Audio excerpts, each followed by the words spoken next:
programa Bolsa Família completa 20 anos em outubro e nessas 2 décadas se tornou um marco no combate à pobreza e na promoção da igualdade de oportunidades. Estudado ao redor do mundo e alvo de disputas políticas e ideológicas no Brasil, o programa de transferência de renda apresenta resultados robustos no que se propôs até agora. Um estudo do Instituto Mobilidade e Desenvolvimento Social avaliou a permanência dos filhos de beneficiários do Bolsa Família no programa. Os dados mostraram que 64% dos dependentes de beneficiários de 7 a 16 anos em 2005 já haviam deixado o cadastro único em 2019, quando eles já estavam na faixa etária de 21 a 30 anos. Dos que permaneceram no cadastro, somente 20% recebiam o Bolsa Família no início da vida adulta. Outros 14% estavam cadastrados, mas não recebiam o benefício, o que indica que já estavam acima da linha da pobreza.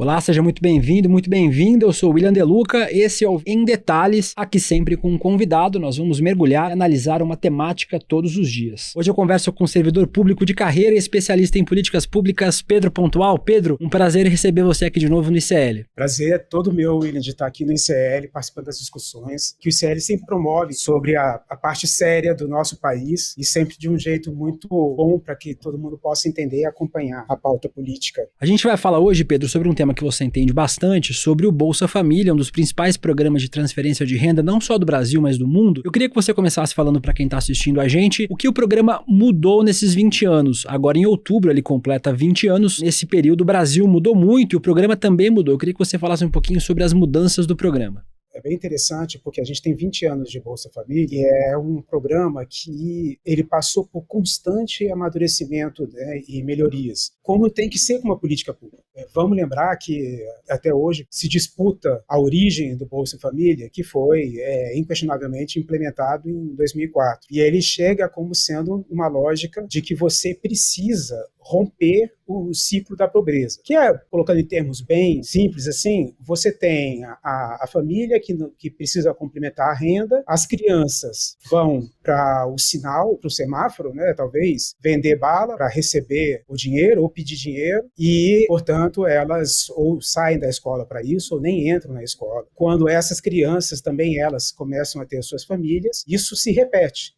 E você mantém, então, perpetua um ciclo de pobreza e miséria. O Bolsa Família, então, apesar da gente discutir muito o auxílio financeiro, o grande objetivo dele é você quebrar esse ciclo. E aí a criança não precisa mais para a rua pedir dinheiro ou vender bala no sinal. Agora a renda é complementada com um dinheiro que permite que a criança possa continuar e concluir seus estudos. E a maravilha de você ver isso depois de 20 anos é você ver as pessoas fazendo seus pós-doutorados, né? Os filhos que não precisaram ir no sinal lá em 2004, 2005 e agora tiveram suas vidas completamente transformadas. O programa passou por várias expansões e, infelizmente, também diminuições, mas sempre dentro do sentido de aperfeiçoamento de como é que ele traz o seu impacto. E daí eu acho que é muito importante a gente lembrar que essa lógica de que o Bolsa Família se tornou uma política pública, que é a porta de entrada para várias outras políticas públicas, é uma das principais transformações que ele traz. Então, ao longo do tempo, a gente foi tendo agregadas políticas, desagregadas, e as ditas condicionalidades, que são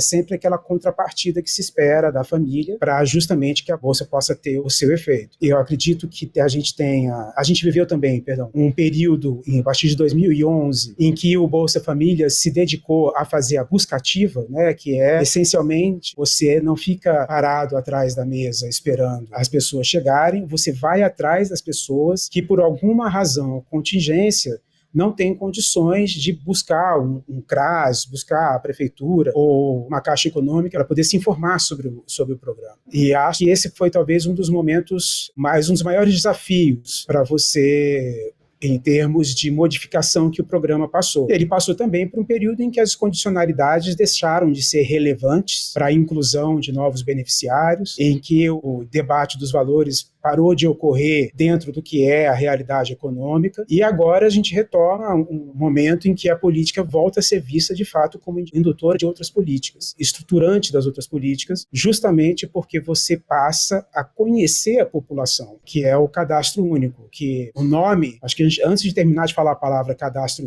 o termo cadastro único, já tá todo mundo dormindo, de tão burocrático que ele soa. Mas eu acho que a grande transformação que ele traz é de permitir pessoas que eram invisíveis, e tanto já se escreveu sobre a invisibilidade da pobreza, tornam-se não só visíveis para o Estado, mas como também você passa a conhecê-las em suas limitações. Se há pessoas com deficiência na casa, se de fato, é uma mãe sozinha que cuida das crianças, você começa a conhecer se há outras pessoas da família que residem no mesmo local, então você passa a conhecer as dificuldades e isso te permite refinar a política pública. Por isso que hoje a gente tem o próprio Bolsa Família, ele é na verdade, uma carteira de alternativas para poder apoiar a família e se acomodar ao desenho da família. Está muito longe da lógica, olha, está aqui um trocado, agora se vira. É um programa, de fato, projetado para que cada vez mais as situações peculiares de pobreza sejam completamente abraçadas pelo programa, impedindo que o programa se torne uma espécie de propaganda e transformando ele, de fato, numa entrega efetiva, com um impacto e valor social elevadíssimos. Pedro, tem uma disputa muito grande sobre a paternidade, né, do Bolsa Família, né? Tem gente que diz que o programa é só uma derivação de um programa que já existia no governo do ex-presidente Fernando Henrique Cardoso, mas a gente usa esse marco do programa a partir dessa transformação que foi feita no governo do presidente Lula. E a partir de então, o programa passou a ser uma bandeira de dois campos políticos, né? Enquanto a esquerda, o campo progressista, esse campo que ele circunda o presidente Lula, defende o projeto como um projeto importante de transferência de renda, a extrema-direita ou a direita, os mais liberais, acabam usando o programa como uma ferramenta também para dizer, olha, é um programa para criar, eu vou usar várias aspas aqui, para criar vagabundos, né? Existe o argumento da dependência financeira, de que as pessoas vão depender financeiramente para sempre do programa. Se você dá dinheiro, as pessoas não vão querer parar de receber. Os dados, eles contradizem essa afirmação de que quem entra no Bolsa Família não quer sair mais, né? Sem dúvida nenhuma. Quem faz essa colocação de que o Bolsa incentiva as pessoas a não trabalharem ou ficarem vinculadas ao programa eternamente, não tem noção do que é a importância da dignidade das famílias e o que é você perder a dignidade. E veja que muitas das pessoas que fazem a crítica, elas falam, não preciso de Bolsa Família porque eu trabalho. E essa ideia, tão cruelmente articulada numa frase dessas, ela, na verdade, faz parte da cultura que a gente vive hoje. Então as pessoas gostam e preferem sentir-se donas das suas vidas e transformadoras das suas vidas. Então o trabalho é um aspecto importante para a vida das pessoas hoje. O Bolsa, ele permite que a família consiga se estabilizar numa base. A renda adicional que o Bolsa traz jamais será comparável à renda adicional de um trabalho com carteira, salário mínimo, jamais. E veja, quando você fala essa lógica de que as pessoas gostam de ficar sustentadas pelo Estado, há muitos grupos, talvez na sociedade, ainda que pequenos em quantidade, mas bastante diversos, que estão talvez num outro patamar de renda muito superior e que de fato gostam da condição de ficar no sustento pelo Estado. Mas os grupos que são o público-alvo do Bolsa Família é uma situação absolutamente diferente. São pessoas que elas estão em busca do resgate de ter a dignidade porque elas conseguem conquistar as suas coisas por meios próprios. A gente pensa na caridade, e aí, se você me permitir fazer uma avaliação disso, teve um caso que ficou famoso aí no TikTok ano passado, de que a pessoa condicionou a caridade ao trabalho. Então falou, eu dou bala para você vender a bala no semáforo para você fazer por merecer o dinheiro que eu estou dando. E é crudelíssimo isso, porque a caridade cria um contexto essencialmente dando-se para mim. A caridade impõe as condições que quer para poder fazer a entrega daquilo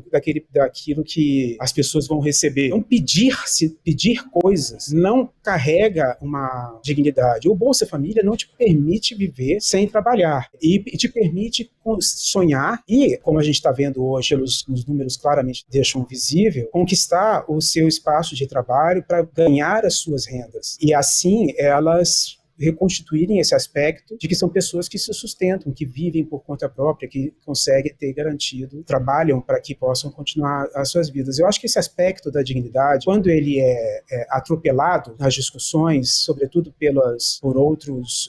por lados que não conhecem a existência da miséria e nunca se puseram, nunca se preocuparam em se colocar no lugar, né, aquela experiência da alteridade, se colocar no lugar do outro e perceber como será que eu reagiria nessa situação. E a principal questão é, de fato, uma questão de que qualquer pessoa hoje que não tenha um emprego, ela só não o tem porque ela não quer, por falta de desejo de trabalhar, e isso faz com que, se você der o Bolsa Família, então a pessoa vai continuar sem o desejo de trabalhar, porque a gente criminaliza a pobreza de várias formas, incluindo essa, dizer que a pobreza ela é responsável por ela mesma existir. E a gente sabe que a pobreza, sobretudo com o conceito que acabou sendo desenvolvido ao longo do Bolsa Família, o conceito de pobreza multidimensional, que ela mina a própria base e capacidade da família. Como uma mãe de família com crianças pequenas consegue um emprego que jamais vai permitir que ela leve essas crianças e ela não tem com quem deixar. Então significa que essa pluridimensionalidade da pobreza, que na verdade é a falta de recursos em muitas dimensões, muito além de uma receita financeira, que inclui até mesmo a segurança alimentar, que é outro conceito que foi agregado muito rapidamente ao Bolsa Família e hoje também é um conceito sólido, isso significa que a discussão da pobreza e suas soluções e erros de política pública, eventuais, porque eles acontecem,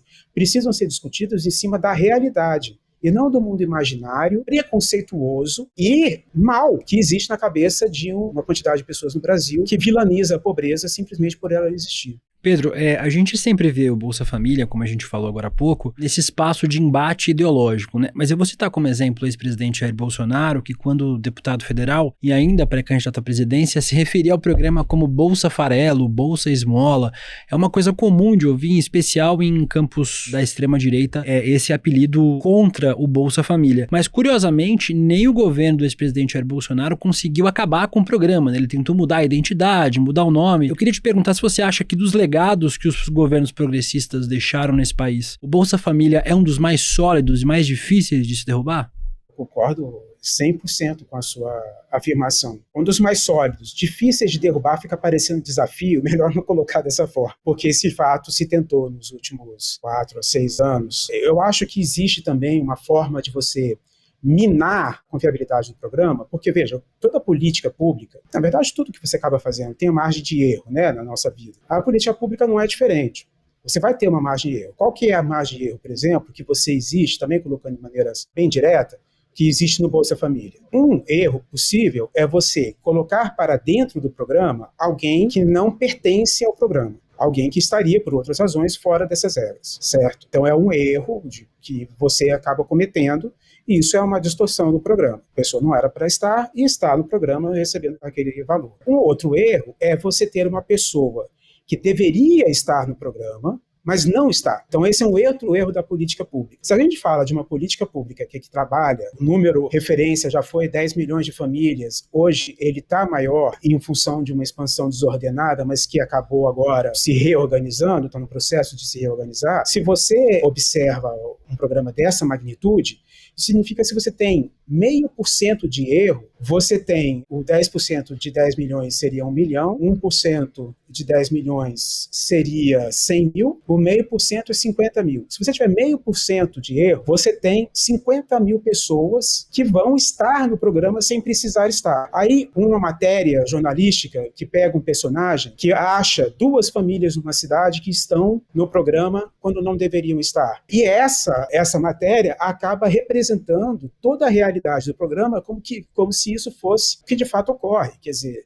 o programa é cheio de pessoas que não deveriam estar dentro dele. Esse tipo de argumentação que acaba não sendo uma argumentação honesta para você discutir a política pública em si, porque, veja, o debate é importante, as críticas são importantes para promover as melhorias, mas elas precisam ser minimamente honestas com o que se procura fazer. Quando se traz dessa forma, você cria um preconceito, uma resistência muito grande, e você um pouco que descarta o mérito de todo o programa e a própria confiabilidade. Agora, quando mais recentemente você teve uma expansão do programa que incluiu muita gente que estaria completamente fora do perfil, porque houve, de fato, uma remoção dos cuidados e critérios de aplicação do processo de inclusão das pessoas, e aí você depois tem que fazer o processo reverso, de fazer com que essas pessoas saiam do programa, porque não deveriam estar nele, que é a dinâmica que talvez melhor descreva os últimos 2 ou 3 anos, até agora. Isso significa que quem critica o programa e depois, ao geri-lo, o torna pior,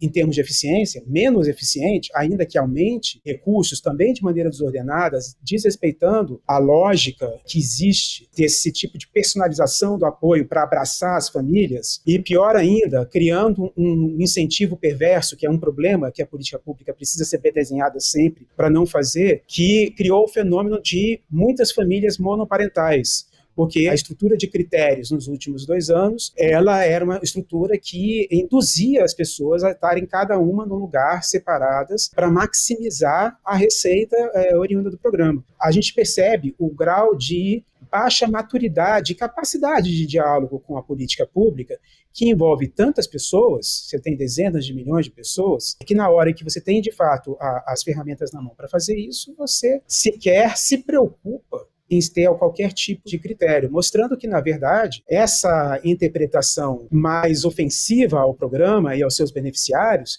é, na verdade, um ponto de vista que a pessoa que está fazendo a interpretação carrega, ou seja, essa interpretação fala muito mais sobre quem está anunciando a interpretação, quem está enunciando a interpretação, do que sobre o programa propriamente dito. A gente tem outros aspectos em relação ao programa, né? Um programa de transferência de renda, mas ele tem impactos muito grandes também em outras dimensões sociais, como a saúde e a educação, né? Por que esse programa, apesar de ser um programa de transferência de renda, de redução de pobreza, também tem impacto nessas outras políticas públicas, Pedro? É porque ele foi pensado para isso. A gente vem da lógica do auxílio, ou de diversos auxílios, para poder apoiar as famílias e garantir que elas tenham uma situação menos miserável, para você começar a fazer um tipo de acordo com as famílias.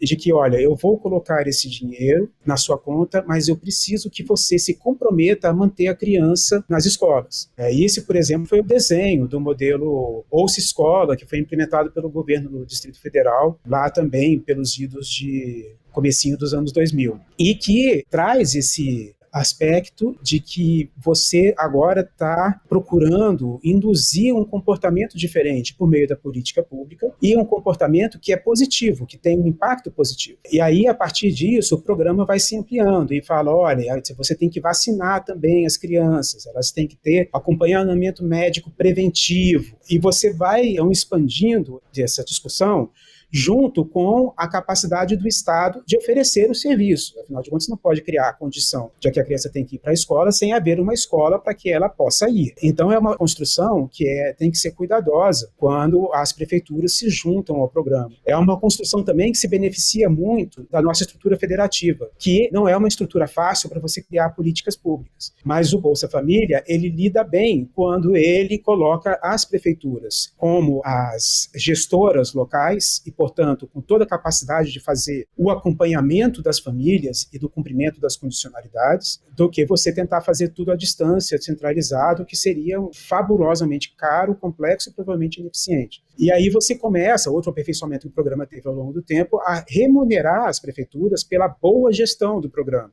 Você enfrenta a questão de que professores começam a não reprovar alunos para que a família não perca o Bolsa. E aí você começa a fazer a discussão que é necessário fazer em termos da qualidade da educação e da formação do aluno, para que você não crie, então, um impacto negativo, um incentivo negativo, aqueles incentivos perversos que eu mencionei que a política pública pode trazer. E ao longo desses 20 anos, você tem hoje um resultado que demonstra que, apesar de todas as dificuldades vividas nessas 2 décadas, você tem um impacto claramente positivo em aumentar a preocupação das famílias com o acesso à saúde e a escolaridade da população. É porque o programa ele é desenhado para isso. A ideia do cadastro único, de novo o termo burocrático, ele permite que você tenha um mapeamento das pessoas que precisam das políticas públicas. Entra o serviço todo de assistência social por meio dos centros de referência de assistência social, centros de referência especializados em assistência social, que também acompanham várias dessas famílias, inclusive aquelas que têm dificuldades, como no seu âmbito, usuários de drogas.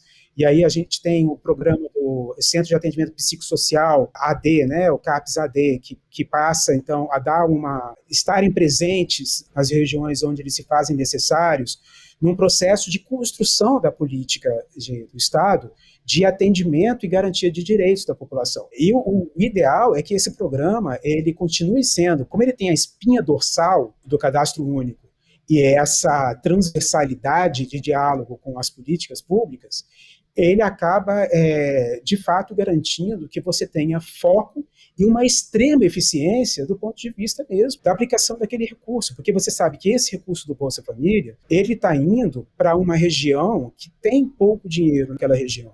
A mercearia do seu Zé, daqui a pouco vira um mercadinho do seu Zé, daqui a pouco vira um supermercado, já tem a criação de emprego. Então, até no próprio modelo econômico em que nós estamos inseridos, e que é o modelo econômico vigente no Brasil, o Bolsa Família dialoga muito bem e fortalece. Porque, como a gente viu no final dos anos 2000, ele fortaleceu muito também o consumo, o que torna a crítica da direita radical estapafúrdia, porque se tem uma coisa que está fortalecendo o capitalismo é um programa como esse. A ideia, é claro, é que você tenha sempre, o ideal seria que houvesse disponibilidade de emprego, não houvesse dificuldade na qualificação da mão de obra e os salários fossem de fato equitativos e de forma que as pessoas recebessem pelo que elas de fato produzem e não valores muito menores. A grande questão do programa é ele conseguir, dentro da nossa sociedade hoje, fortalecer a garantia de direitos das famílias.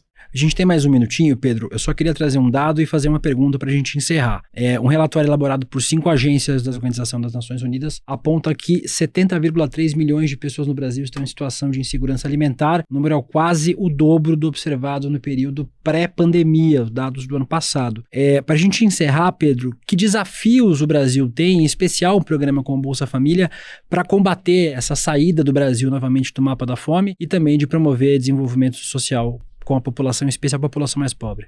Bom, aí a gente vai para muitas alternativas que existem pensadas, né? Eu acho que a alternativa que está hoje na mesa é a alternativa de garantir um desenvolvimento do Brasil na área industrial, para você permitir que as pessoas tenham, portanto, acesso ao emprego, e você possa, ao mesmo tempo, garantir comida saudável que seja possível de ser encontrada pelas pessoas para aquisição. Então, você tem uma linha de fortalecimento da agricultura familiar, de distribuição, de fomento, para que você consiga ter um alimento barato e um alimento saudável à disposição das pessoas. Afinal de contas, a gente sabe hoje que a indústria alimentícia não necessariamente se pauta pela saúde que os seus alimentos seriam capazes de promover. Então, a gente tem, acho que o desafio vai um pouco nessa linha de comida, por meio da disponibilidade da comida, o emprego, para que as famílias tenham capacidade de se manter e reforçar na linha também de qualificação profissional para que possa dialogar com um mercado que se pretende expandir da indústria. Afinal de contas, a gente sabe que hoje o campo mas que tem uma parte significativa, mas sequer é a maior parte ou a segunda maior parte do nosso PIB, mas que é tão cantado como sendo uma espécie de campeão nacional, ele hoje emprega pouco, por conta da alta mecanização e por conta do foco de exportação. Então, eu acho que o prumo que está dado hoje é você fazer caminhar em torno de um desenvolvimento qualitativo da capacidade do país de produzir itens que tenham impacto econômico de alto valor agregado, conseguindo diversificar um pouco até a sua base econômica. O Em Detalhes de hoje conversou com o servidor público de carreira e especialista em políticas públicas, Pedro Pontual. Pedro, obrigada pela disponibilidade e de sempre compartilhar seus conhecimentos aqui com a gente do ICL. Eu preciso dizer que é um prazer estar aqui sempre, e eu preciso reforçar isso e de estar com você, porque, de novo, eu cresci sem as referências de participação e inclusão, de diversidade, de entender a questão LGBT, e ver hoje um profissional como você, do teu quilate, trabalhando e poder estar aqui interagindo com você e conversando com você, para mim, é um gigantesco privilégio. Então, eu que agradeço pela oportunidade de estar aqui com vocês. É recíproco, Pedro. Um grande abraço. A gente se vê logo mais. Obrigado. A gente está chegando no finzinho do nosso Em Detalhes, só lembrando, a gente vai ter uma palestra gratuita com a Monja Cohen, Como Vencer a Ansiedade e o Estresse, no dia 28 de setembro, às 8 horas da noite, com moderação do nosso Eduardo Moreira, do nosso Edu. Você pode se inscrever através de icl.com.br/emdetalhes. O videocast Em Detalhes fica por aqui. O próximo episódio vai ao ar amanhã, às 10h30 da manhã, ao vivo no YouTube, por onde você acompanha toda a programação do ICL Notícias, sempre de segunda a sexta-feira. Eu, William De Luca, fiz a apresentação do videocast Em Detalhes. O roteiro é de Ana Carolina Navarro. A coordenação é de Gabriela Varela. A direção técnica de gravação é de Guilherme Bessa, Bianca Pasquim e Caio Marinato. A coordenação de transmissão é de Ícaro Garcia e Malu Pessoa. A operação de áudio é de Henrique Guimarães, Giovanni Anino e Matsu. De vídeo, do Vitor Ferreto. Produção jornalística é da Elo Macrini. A vinheta original é de Caio Marinato. A edição de áudio e sonorização são de Matsu, César Degani, Fabiano Nunes e Gabriela Varela. A direção de mídias sociais é de Joema Martins e a direção de arte é de Stella Spironelli. A coordenação de artes gráficas é de Isabela Chiara. A direção de programação é de Maurício Arruda e a produção executiva é de Eduardo Moreira e Rafael Donatiello.